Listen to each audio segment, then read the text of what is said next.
Recomiendo este contenido para personas de 18 años en adelante.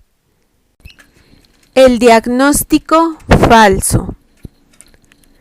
La gran cantidad de diferencias entre culturas exhibe con claridad que los profesionales de la salud mental hacen mal en aplicar sus propias clasificaciones de desórdenes de personalidad a personas que pertenecen a otras culturas. Por ello, los médicos chinos han desarrollado su propio sistema de clasificación, que no incluye desórdenes como los de evasión o dependencia. ¿Sería posible considerar como normales estos rasgos solo porque predominan en una sociedad? Es muy posible que sí. Las normas definen los tipos de conducta que son aceptables en las personas, de modo que, si cierto rasgo es común en una sociedad, entonces es probable que no haya nada malo en él, sin importar la forma en que se perciba en el resto de las comunidades del mundo. De acuerdo con varios estudios, en donde se compara una cultura con otra, los desórdenes de personalidad ocurren con mayor frecuencia en los países industrializados que en los menos desarrollados, donde tienden a predominar los lazos sociales más estrechos. En las comunidades de familias grandes o pueblos pequeños, los papeles están definidos con claridad y los supuestos desórdenes evolucionan lentamente si es que se presentan. Como si fuera un capullo, la comunidad garantiza que ninguna persona puede experimentar el aislamiento o una sensación de inutilidad. Por contraste, la vida en el occidente moderno y desarrollado es frenética e incierta, y quizá sea este tipo de desórdenes de la personalidad el precio que pagamos por nuestra libertad individual. Un estudio realizado por Joel Paris de la Universidad McGill apoya esta noción.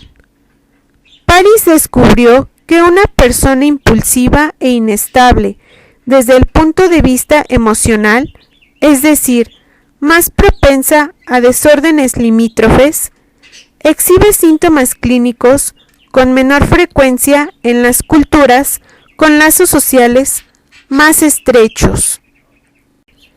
En la medida que la globalización se extienda cada vez más y con paso firme, el diagnóstico adecuado de los pacientes de otras culturas se convertirá en un asunto cada vez más apremiante. Por lo tanto, los psicólogos y los psiquiatras tendrán que volverse más cosmopolitas en su educación. Deberán poseer por lo menos un conocimiento rudimentario de la cultura y el lenguaje de un paciente, o bien llamar a un intérprete a sus consultas. Por ejemplo, es más probable que una mujer turca recién llegada a los Estados Unidos, que sufre depresión, se queje de dolor en varias partes del cuerpo, a que exprese sensación de tristeza. Esta tendencia hacia la llamada somatización es común en la cultura turca, aunque podría derivar en un diagnóstico falso en Boston o en Río de Janeiro. El entendimiento de las diferencias que existen entre una cultura y otra es importante no solo para el diagnóstico de los desórdenes mentales, sino también para su tratamiento.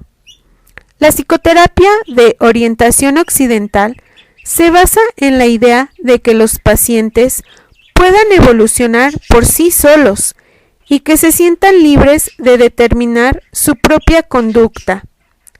Estos enfoques no son útiles para las personas que provienen de sociedades tradicionales, con frecuencia altamente religiosas, en donde el bienestar mental radica más bien en satisfacer las expectativas de la familia y de la comunidad. El objetivo de la terapia para esas personas deberá ser el de ajustarse a satisfacer las demandas de su cultura. Sigue sin respuesta la cuestión de si existe un común denominador de los desórdenes de personalidad a nivel multicultural, y hasta que no se resuelva, cualquier diagnóstico deberá estar en gran parte abierto a la interpretación cultural.